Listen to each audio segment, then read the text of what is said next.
Welcome to Unit 3, Notes on the Staff. Now, when I refer to the staff, that is the lines and spaces where the music goes, like our quarter notes and eighth notes that we learned last unit. The staff looks like this, and it's made up of 5 lines, 1, 2, 3, 4, 5, and the 4 spaces, 1, 2, 3, 4.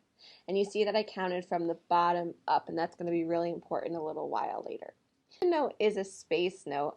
The note head is going to fall between 2 lines. It's going to occupy the space between the lines, just like this one. If a note is a line note, the line is going to go through the note head, just like this one, and just like that one. All right. So I have some notes here, and I want you to tell me if it's a line or a space note. So I'm going to point to one, tell me if it's a line or space. Line. Line. The line's going through the note head. Space.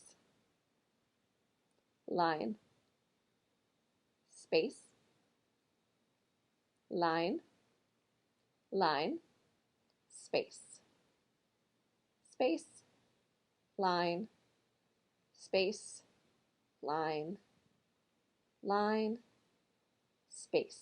Doesn't matter if it's quarter notes, eighth notes, 16th notes. If the line is going through the note head, it's a line note. If the note head is between the 2 lines, it's a space note. Line, line, space, line, space, space, space, space, space, space, line, line, line, space, line, line, space, line, line, line. All right, so at the beginning of the staff, you're going to see something called a clef. There are 4 clefs. We have the treble clef, the bass clef, the alto clef, and the tenor clef. Now, the most common clef that you're going to see in music is going to be the treble clef. Some instruments only use bass clef, alto clef, or tenor clef, but mostly you're going to see music that has the treble clef. The treble clef is also known as the G clef because it tells us where G is. This circle right here, the G line is right in the middle. The bass clef is also known as the F clef because it tells us where F is. The line between the 2 dots is F. And the alto and the tenor clefs that look very similar, they're just on different lines, are also known as the C clef because they tell us where middle C is. The alto clef, middle C is right in the middle, and the tenor clef, this is where our C is. So like I said, the treble clef is also known as the G clef. You can kind of see a G in the clef, and it circles the G line. So this quarter note would be a G, this half note would be a G, and the whole note would be a G. Doesn't matter what type of note it is. If it's on the G line, then it's a G. If it was on the E space, it would be an E note.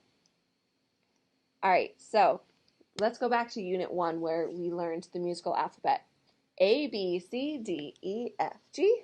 A, B, C, D, E, F, G. So as we go forward in the musical alphabet, we go up the staff. And when we go down in the staff, we go backwards in the musical alphabet. So I always suggest to my students to write the musical alphabet on their music so they can easily figure out what the note before the note they're playing is. It's really easy to figure out if you're going in the correct order, but it's sometimes tricky to figure out what the note before the one letter is. All right, so this note here would be a, do you remember what letter it is? G clef, This is a G line, so this note would be a G. Okay? So this note, we're going to the next letter in the musical alphabet. So what is the letter after G in the musical alphabet? A, B, C, D, E, F, G. What comes after G? A. All right, so this would be an A. We're going up the staff, and we're going the right order forward in our musical alphabet.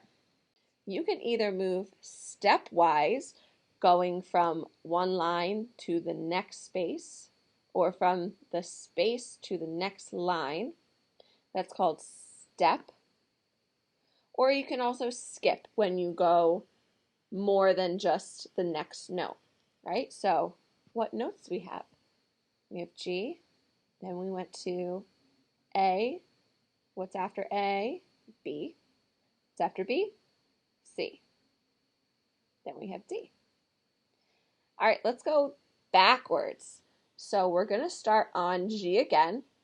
When we go down the staff, you're going to go backwards in the musical alphabet. So what's before G in the musical alphabet? A, B, C, D, E, F, G. What's before G? F. So this note would be F. What's before F? E. What's before E? D. So this note would be D. Good, and we just went over that. G. We went back to A, B, C, D, E, F, G. Some students are confused why there's two G's. Think of it like a piano. You know how there's all of those keys. We only have A, B, C, D, E, F, G. 7 letters in our musical alphabet, but there's so many piano keys. So you're going to have some repeating notes. This note, this G, is going to be higher sounding than this G. And a G that is down here on the staff is going to sound lower. Here we have our G, F, E, and D notes. Good. So there are some ways to remember the lines and space notes on the treble clef. Our line notes, we know that G is the second line because the treble clef is known as the G clef. The first line is E, the second line is G, then we have B, then we have D, and then we have F. And you can also figure that out by using your musical alphabet. G, A is the space, B is the line, C is the space, D is the line, E is the space, F is the line. And remember, you go from bottom to top. So E, G, B, D, and F. There are some ways to remember the lines on the treble clef by using a mnemonic device. All right, so the way I remember it from my elementary years is every good boy does fine. Every E, good G, boy B, does D, fine F. Another way, elephants got big, dirty feet. Every good burger deserves fries. Even George Bush drives fast. And every good bride deserves flowers. A lesson I like to use with my third graders who learn the lines and the spaces is have them create a mnemonic device. Doesn't matter if it makes any sense. It's okay if it's really silly, but it's a good way for them to remember the lines of the treble clef by creating a mnemonic device of their own. All right, now we have our spaces. When you are trying to remember the spaces, I want you to think space, face.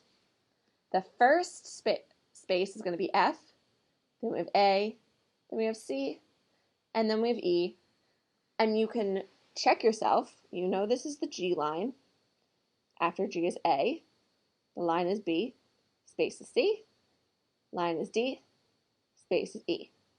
We have F, A, C, E, face is space.